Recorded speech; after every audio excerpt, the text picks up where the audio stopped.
So I want to do a little post tonight on something kind of funny, kind of not funny, but if you're a Christian and you haven't ever heard of the Babylon Bee, go on Facebook and check it out. It's a Christian satire thing, so some of the things on it are going to seem kind of offensive if you've never seen it before, but it's a Christian satire website, and there was one of them that I saw, and I'm laughing kind of thinking about this, but it says, man instantly cured after his friend read a Bible verse about depression in a condescending tone.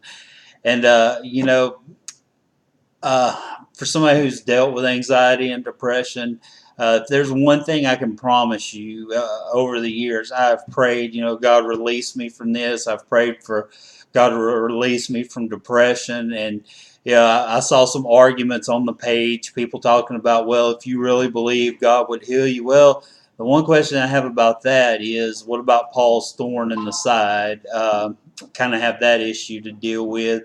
But I do want to say this. One of the things that does calm me down the most when I have an anxiety attack is reading scripture. Reading in general helps a lot, but reading scripture helps me. But I wanted to say this. For me, I keep hitting these other computers because I'm trying to keep some Bible verses up. But one of the things for me, I had a test done on my brain, and I know those of you that know me, this is probably not going to be a big surprise to you, but I am a little ADD, and the doctor told me my brain just looked like basically warfare going on in it at night. And I know everybody's brain functions higher at night, but he said mine was insane and kind of anomalous. There was a case study done on my brain. Yeah, I know that's kind of an interesting thing. But what happens with me, for one thing, rushing thoughts can create anxiety in me. And the doctor told me,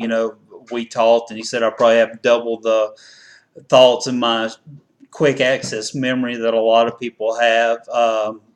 Probably 15, 16, 17, something going on all the time. And that's one cause of it. But another cause of it that a lot of people don't understand is that a lot of us have anxiety attacks from adrenaline dumps.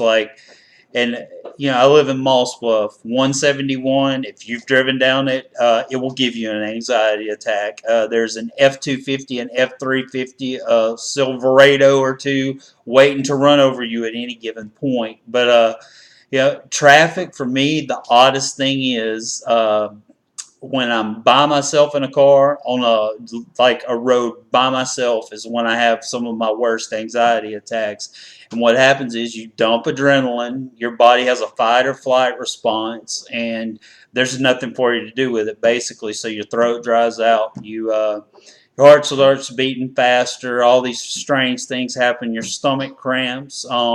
For a lot of us out there, and I know this has been me, there have been points in my life where I was literally numbed out for weeks at a time, like my whole entire body felt numb. Uh, and just multiple symptoms from it. And so, all of you out there who struggle with that, I totally get it. It's Mental Health Awareness Month, and that's one of the reasons I wanted to talk about this. And I want to say this too, though. It says that this friend miraculously cured this guy, and it's satire by quoting these verses in a condescending tone to him. But I do want to read you a couple of verses. Matthew 6:27 says, "Can any one of you, by worrying, add a single hour to your life?" And then I pulled a couple up on my phone too. 1 Peter 5:7 says, "Cast all your anxiety on him, because he cares for you." Philippians 4:6-7 says, "Do not be anxious about anything, but in everything by prayer and supplication with thanksgiving, let your requests be made known to God." And I believe the Bible 100%, and there's no way that I would ever say that, especially this one. Can any of you add a single hour to your life by worrying? Hey, I know that it's not adding any time to my life, having an accelerated heart rate, having my blood pressure go up. And some people would say, "Well, do you pray about it?" Absolutely. What do you think about? I think about these passages of scripture that I just read you when I'm having a panic attack. I think about ways out of it. And, is it my thorn in the flesh? Maybe. Could God maybe cure me of it one day? Absolutely, I believe God could do that, and I pray that. A lot of times, I wake up in a panicky state. Sometimes, just hyperstimulated would be a good word, and it's because my brain just goes haywire sometimes. And to be honest with you, I do let worry control me sometimes. So, that the second passage of scripture that I read in Philippians 4:6-7, not being anxious about anything, but in everything by prayer and supplication with thanksgiving, let your requests be known made to God. You know, Getting to that, one of the things that helps me is and a lot of us I think struggle with this too. Starting off our prayers with thanksgiving. When you start thinking of the things that you have to be grateful for, it's a reminder, and it helps calm me down when I pray that way. But in all these things, when we struggle through this, God's word's the ultimate source of where we can get our help from. Now, am I saying that if a doctor tells you you need to be medicated for your anxiety or your depression, that you shouldn't take it? Absolutely not. If there's a doctor that's telling you that, there are people that have legit chemical imbalances in their brain, and the only way they can function in society is through using some kind of drug. Believe it or not, I was diagnosed with social anxiety. I had a panic attack one time in a pulpit when I was trying to preach, like completely just zoned out, just completely lost where I was at. Panic attack right in the middle of it. It happened one time ever. And I always think about this, that for me, it's one of the proofs that I know that God is real. And be like, what do you mean by that? Well, for somebody who has social anxiety disorder, if you've ever had, and most of you haven't ever done this, but speaking in front of people is one thing. Imagine going and speaking in front of people that you've never even met before, what that's like. And God allowed me to do those things. So, do I believe God hears my prayer when I pray those things? Absolutely.